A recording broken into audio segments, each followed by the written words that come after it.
Nanti aku juga akan dipindah dari jurang api neraka berkumpul dengan Abu Nawas, Nasruddin Hoja, Charlie Chaplin, Mr. Bean, Borat, dan guru-guru roh menasihatiku.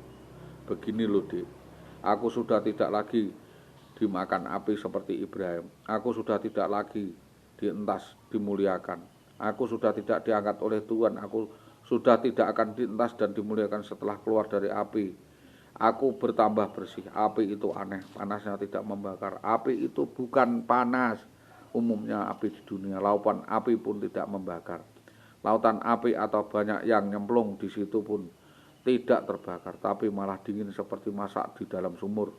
Seperti masuk sumur, api berkorban meringgapi seluruh badan, tapi aku tidak terbakar.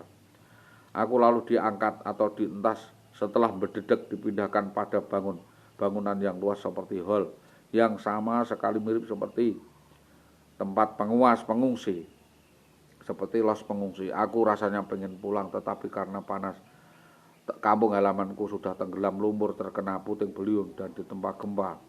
Bercampur baur perasaanku, aku dicampur aduk dengan orang dari berbagai suku, bangsa manapun ada di sana. Di situ ada semacam sekolah kursus. Jadi kalau pergi aku rame-rame disuruh olahraga, lalu masuk ke kelas untuk menerima pelajaran dan memberi pelajaran. Waktu mandi pun kami disuruh mandi tepat pada jam 3 pagi. Masih dingin, kami diberi sel sendiri-sendiri. Waktu tidur kami dibangunkan pagi sekali lalu sembahyang dan membaca kitab. Setiap hari apa yang aku jalankan hanya perputaran. Siang hari kami dimandikan di kali yang airnya mengalir jernih mirip seperti sapi. Setelah mandi, nanti kutu kami diberi rangsum. Makanan dibagikan tiap hari lengkap dengan lauk pauknya, dengan piring yang terbuat dari stainless. Setelah makan, kami digiring kemana? Untuk berolahraga, berupacara, berbaris, belajar, munajat, bersair, bernyanyi, merakit bom, dan pelajaran teror. Otak kami diperas, harus cerdas mencerna pelajaran dengan cepat. Matematika kami harus 10. Kami harus menguasai fisika, paling tidak hafal juga 10 bahasa dunia, Arab, Prancis, Inggris, Jerman, Spanyol, dan Yunani, Korea, Filipina, Cina, Jepang, Senegal, dan bahasa-bahasa lainnya. Cuma sayangnya hasil pengetahuan yang aku dapat dari alam arwah itu tidak berguna sekali setelah aku terjun di masyarakat.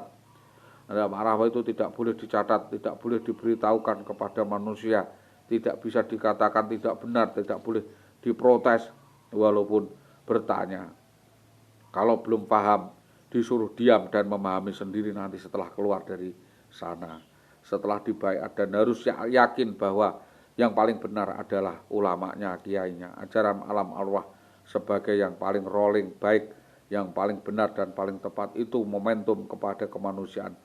Heran, kenapa kok tidak boleh diajarkan?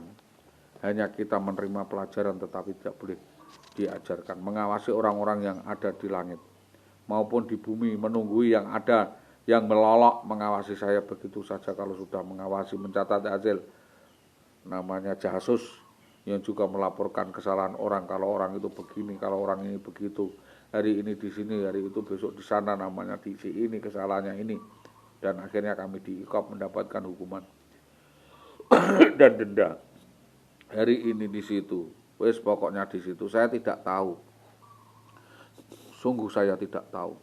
Saya harus menerima porbo waseso, saya harus menerima perintah dan penyiksaan di tempat ini. Disuruh bekerja keras, peras keringat, banting tulang setiap hari, diberi pekerjaan wajib, pekerjaan tambahan dan pekerjaan lembur. Pekerjaan kami seperti di pabrik, diawasi, dikoreksi. Kalau tidak benar kami menerima hukuman. Kami tidak boleh memilih atau menafsirkan suatu perintah. Kami harus mengikuti apa yang diperintahkan Jono. Semua harus tepat, tidak boleh salah. Kalau salah disembelih dan didenda. Karena di alam arwah salah sedikit akan fatal akibatnya. Pengawas tidak peduli.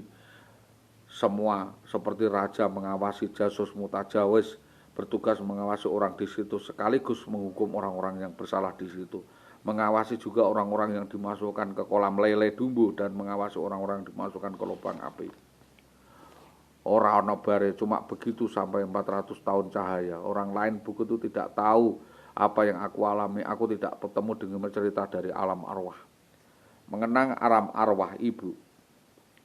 Arwah ibu saya ini alam paling keras, arwah paling repot dan paling banyak membuat masalah. Kabeh iku kelakuane dhewe, munggah kajine dhewe, ngedol sekampung-kampunge dhewe ora tutuk Mekah. Meng dibuak nang Singapura. Arwah ibu ini adalah arwah paling rewel, paling manja, suka mengeluh, paling banyak masalah dan paling banyak menuntut, paling sering hadir di rumah kami. Wingi ape nakake pasukan sak kombe karo cah ndopang, perkara duit ora umum. Kaya melu keluargane Culiganata. Dolan ra umum ngumuk-ngumuk sumuk-sumuki bakul jamu nek wong tobat ana modal ngene iki tujuane bener apa salah. Mempang-mempang wong iku kon tobat ora injoh gatel nguler serit malah are padha mati buntu dalan pangane. Ngregeti bejijat mengingatkan soal pengiritan listrik dan air. Itu yang saya sampaikan, arwah bapak tidak pernah mampu menembus ke alam ibu. Waktu arwah ibu menyangkal tidak mau diajak naik haji malah cari alibi macam-macam. Janji bertukar janji, tagih dengan air mata, sumpah tukar pengingkaran. Tagih dengan pisau, perempuan penghambat dengan pisau belati yang paling tajam yaitu lidahnya. Dia takluk, dia mau berzina dengan temannya dan teman sekarit dia. Kerja belum mempunyai seorang teman, tujuannya hanya pengen kaya dan selingkuh habis-habisan. Seorang pembantu dengan mahasiswa, perawat dengan dokternya, dia menjadi bisu tukang kayu, sukses di nyebar akhirnya apa? Yang dicita-citakan tercapai akhirnya dia bisa membeli rondan, gazebo atas nama saya Bangsa Kidul Sawah mengucapkan bela sungkawa, disaksikan pengacara atas nama Sudidi berkebangsaan arwah sangkal. Beberapa kali aku melihat orang-orang stres, terutama adalah ibuku. Ibuku adalah keturunan orang-orang stres. Keturunan orang-orang stres, hampir seluruh keluarganya stres. Adik-adiknya stres semua karena di rumah ini saya juga stres, berpetualang di Karangwotan mencari adanya Mbah Mur seperti Indosiar, Markonyek, berkebangsaan Suhel. Ibu ini harus diperbaiki kebatannya, sudah rapuh. Kongretuan asalnya membuat aku stres untuk meminta kiriman dari orang tua, aku malu. Ibu mertuaku sangat menghinakan, istriku sudah meninggalkan aku dengan tatapan sinis membandingkan aku dengan bekas pacarnya dan pacar barunya.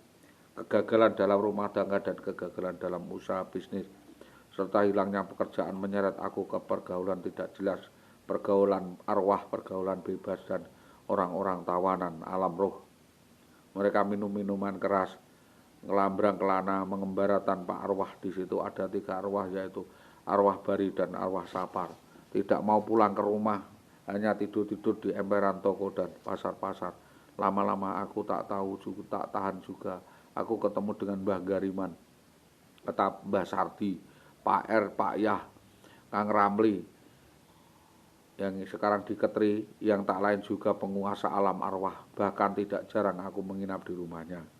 Ada seorang kiai yang dinisbatkan dan dinobatkan dibicarakan Mbah Nur, yaitu tak ada yang kuat mengobati kegilaanku sambil menyeret kaki, menjerit di dalam hati sedalam-dalamnya niatku untuk mempertahankan rumah tangga, tapi kenyataan aku dicerai oleh istriku. Istriku akhir-akhir ini berpacaran dengan Jaryo, seorang kepala sekolah di Pakis, Tambak Romo, dan juga Purwocarito. Akhir-akhir ini juga tak jarang mereka memakiku dan menantangku, menghinaku dengan kata-kata yang tidak mengenakan. Aku ceritakan niat ceraiku, tetapi apa? Tak ada alasan mendasar untuk mengatakan talak. Setiap aku mau mencari nafkah, mencari kerja, selalu punya alasan, entah alasan hamil atau alasan apa saja. Dia selalu pandai untuk membuat alibi sehingga aku sadar untuk menceraikan istriku. Sebenarnya aku sudah kerasan tinggal di rumah Pak Ar. Dia adalah orang terhormat di kalangan suku kalangan. Dia santun dengan pandai bersilat lidah dan mengolah kata. Stres yang ku alami sejak tahun 1991, sejak aku keluar dari asrama besar, masih aku derita sampai tahun 2008. Aku mempunyai putra 2 dari istriku ketiga yang namanya Wayu Widyawati Sawitri Gembro. Anak pertama Gegor dan kedua paging terima. Aku mengidap penyakit jiwa berat. Aku sakit jiwa. Rohku bergentayangan melingkupiku. Adalah roh kejiwaan yang berat dan schizophrenia afektif, kata Dr. Mufli. Stres yang kualami mulai bulan Juli 1991 ke bawah sampai tahun 2021. Tahun 2000 aku dibawa ke pedurungan setelah aku mencekik ibuku karena warisan yang tidak segera dibagikan karena ia telah melanggar fikih dan syariat Islam. Aku dibawa ke Mawil Hansip dan Polsek di Winong, lalu dibawa ke Polsek, lalu ke Polres, lalu aku dilepaskan oleh Polwil namanya. Aku mengakhiri cerita pada tahun 2008, tapi tak ada percetakan yang mau memuat daripada ceritaku. Sejak menikah dengan istriku yang ketiga, tidak ada asor angin, tidak ada asap, tidak ada angin, kegembiraan, perselisihan yang selalu muncul setiap hari. Dia selalu memiliki alasan untuk menghinakan aku dan menerlantarkan aku. Walaupun begitu aku tetap bertahan. Aku menyingkir. Setelah itu aku berpindah dari kos satu ke kos yang lain. Hal ini aku lakukan hari-hari tanpa pengharapan, tanpa penghasilan, makan pun hasil dari pemberian orang-orang di sekitarku. Setiap kali berdekatan dengan istriku, aku tidak tahan napasnya, entah dikatakan napasku baulah atau kulitku yang berkeringat. Aneh yang dikatakan aku dianggap orang gila, bodoh dianggap babi ngepet, dan kerap kali beradu mulut hanya alasan-alasan sepele, misalkan tentang masuk angin, masak kurang asin, terlalu manis. Maklum, ia dari Jogja, masakannya asin. Pertengkaran tak terelakkan. 2011 dia pun meninggalkanku dengan kekasih gelapnya namanya Bambang Permati. Bambang Budiono, oknum anggota polisi, tempat dan waktu seperti entok, bajil, dan ninim pelet. Ia berteriak-teriak sekeras yang melempari aku dengan batu, ember, gelas, piring, bahkan bendo, bahkan